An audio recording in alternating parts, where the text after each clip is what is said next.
has finally recognized Palestine. After 146 other countries had recognized Palestine, it might be added, they now seem to be hell-bent in assisting or enabling the slaughter of Palestinian citizens who they've just recognized in Gaza. And that's one of that is the main focus of all campaigns at the moment. I would like to also mention the Shannon 3. Now, a lot of people may not have ever heard of the Shannon 3 because the Shannon 3 have got very little coverage in the mainstream media. The three are three young people who, so disgusted with what took place or what is taking place in Shannon, they decided that it was morally reprehensible and they went airside. They went over the fence at Shannon and held a protest. And in thanks for that, the Irish government are now bringing them to the circuit court where they probably hope to jail them. The three people are Anya, Emer and Andrew, and maybe we could give them a solidarity.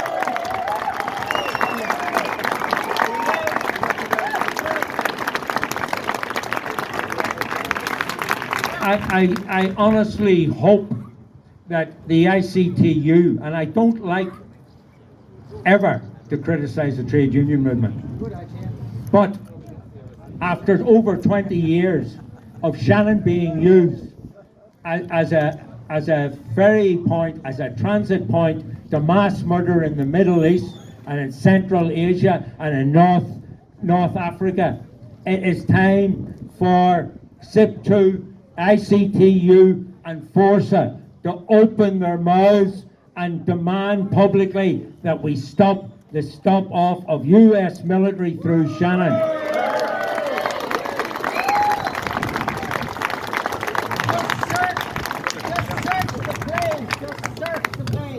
And just search the fucking planes. beg your pardon? Search the planes. No, we don't want to search the planes. We don't want their planes on our country. We don't want them in our airports. We only want civilian aircraft or our own aircraft, but certainly not making excuses like saying, oh, please search them, and then they fucking search them and they find nothing. No more US military through Shannon. And this is the time where there is momentum in the country that this should be the demand on the trade union movement. Because there are, it is something incongruous that we go up to Dublin and we're very proud to see hanging from Liberty Hall. Ceasefire now.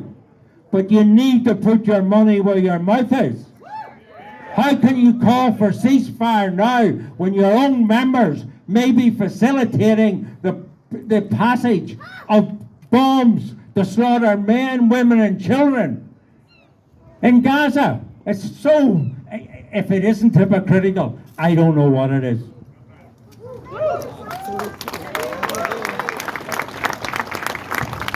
Okay, I've told you about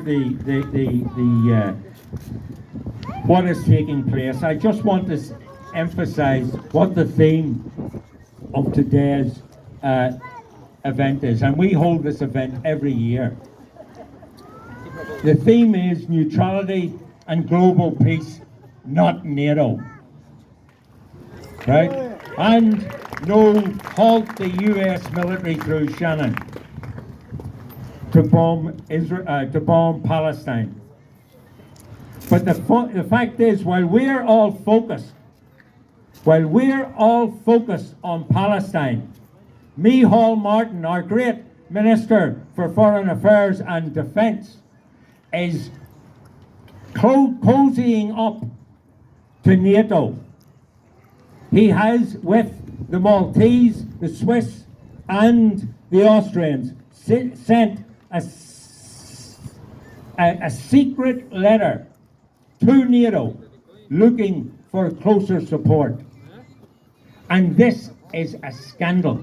It's a scandal because at the moment whether we like it or not, and you won't know it if you watch RTE or any of the mainstream media.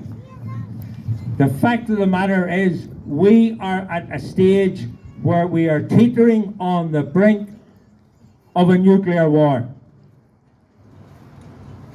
The Russians have made it very clear that if F-16s come in to Ukraine, they will not only take them out, but they will also attack those who sent them. Now that is dangerous, and they've said they'll use nuclear weapons. Meanwhile, the Americans are bringing Pershing weapons into West Germany, or into Western Germany, without any discussion in Germany, without any talk about it. Back in the 1980s, there were thousands upon thousands on the streets opposing it. This time the Greens are not for peace, they're for war. And that is a danger. And the scandal is that we, with a policy of neutrality, should not be siding with either side in that conflict.